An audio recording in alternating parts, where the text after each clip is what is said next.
Hello बच्चों, welcome to class 3। मैं पूजा लालचंदानी, आपकी हिंदी टीचर, आज आपको इस वीडियो में हिंदी व्याकरण से भाषा, स्वर, व्यंजन और मात्राओं के बारे में बताने वाली हूँ। सबसे पहले हम पढ़ेंगे भाषा। भाषा किसे कहते हैं? जिसके द्वारा हम अपने विचार दूसरे व्यक्ति तक पहुंचा सकते हैं, उसे ही भाषा कहते हैं। मुख्यतः भाषा के दो रूप माने गए हैं, एक मौखिक और एक लिखित। मौखिक भाषा जिसमें हम बोलकर अपनी बात दूसरे व्यक्ति को समझाते हैं और सामने वाला व्यक्ति हमारी बात सुनकर समझता है। लिखित भाषा में हम अपने विचारों को लिखकर प्रकट करते हैं और दूसरा व्यक्ति उसको पढ़कर समझता है। लेकिन एक भाषा का रूप और कहा गया है जिसको सांकेतिक भाषा कहते हैं।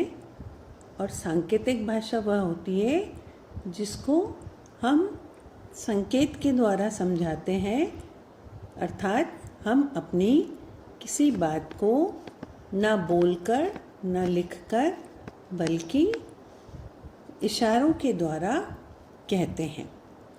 उस भाषा को सांकेतिक भाषा का नाम दिया गया है। हमारे भारतवर्ष में सबसे ज़्यादा बोलने वाली भाषा हिंदी भाषा है और हिंदी भाषा को देवनागरी लिपि कहते हैं।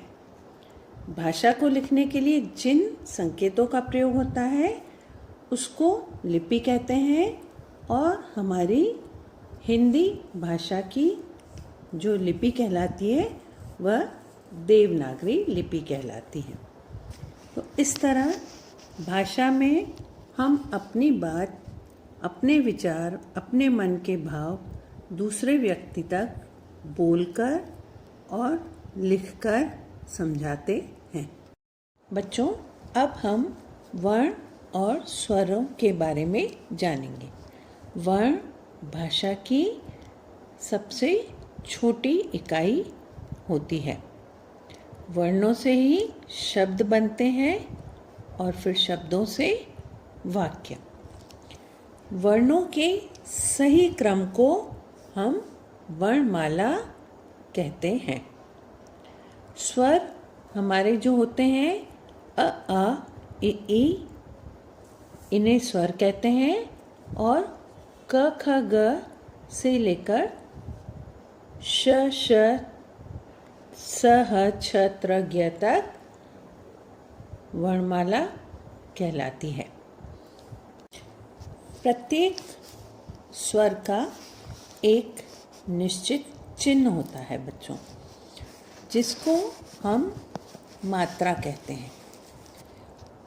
वैसे तो व्यंजन बिना स्वर के होते हैं, लेकिन अ स्वर मिलाने पर इनका रूप पूरा हो जाता है। शब्द बनाते समय व्यंजन के साथ स्वर आने पर उसे मात्रा के रूप में लिखा जाता है। शब्द वर्णों का वह समूह होता है जिसका कोई अर्थ निकलता हो और शब्द बनाते समय हमें स्वरों की सहायता से व्यंजन में जो चिन्ह लगते हैं उसे ही मात्रा कहा गया है। जितने भी स्वर हैं उनमें अ की कोई मात्रा नहीं होती, बाकी सभी स्वरों की मात्राएं होती हैं जो कि इस प्रकार हैं। इस प्रकार बच्चों, हम भाषा वर्णों की सहायता से शब्द बनाना सीखते हैं, फिर उनमें मात्राओं का प्रयोग करते हैं, तब हम भाषा का सही रूप बोल पाते हैं और लिख पाते हैं। धन्यवाद।